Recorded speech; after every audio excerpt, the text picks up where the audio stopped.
the conference, let's cut through the noise and make a start.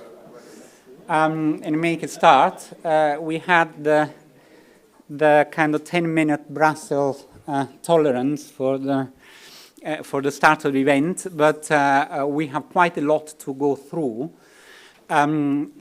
for this discussion, which is obviously very, very timely. We all follow this field closely, so we know about the committee's opinion and vote, which is in favor of the regulation with amendments and the upcoming vote at Parliament.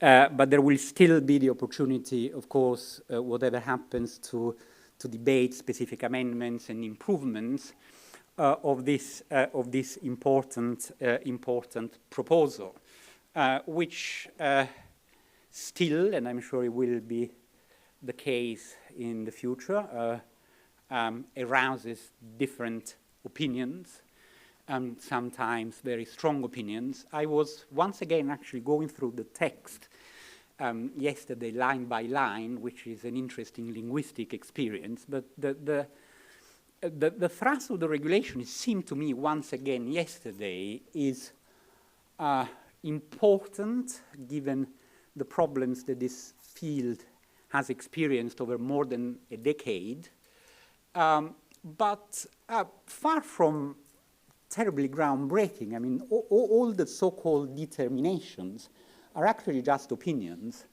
that parties can make whatever they want of, including putting them in the bin. Obviously, as every case of what we would call facilitative ADR, the hope is that they would not be useless and they would not be thrown into the bin, but they would help settlement, maybe they would be the basis of settlement, maybe avoid litigation, maybe reduce the scope of litigation if litigation is unavoidable. All the theory that, over the past 50 years we have developed on facilitative ADR in all sorts of fields.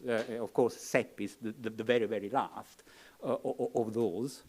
But what we are talking about is really facilitative ADR and plus transparency requirement, which are just about, well, and of course, many people will object to the just about, enhanced information, more information and more accessible information. But we shall see.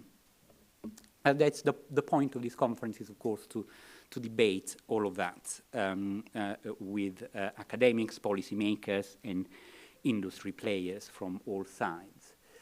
Before all of that, of course, who was responsible for this proposal in the first place is, as usual, the European Commission, and in this case, DG GROW. And it is a great pleasure for me to introduce Kamil Kilianski, who is head of the IP policy unit at DG GROW, who is responsible for more than 10 dossiers on IPs, including this one.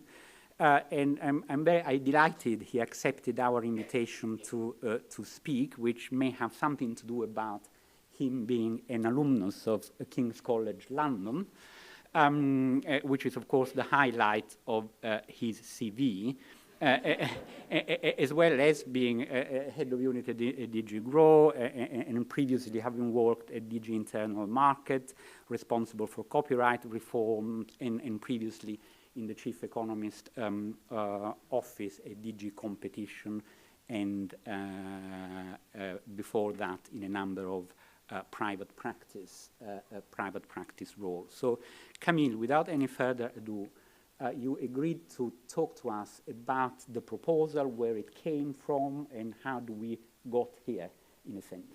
So, thank you very much, Camille. Over to you.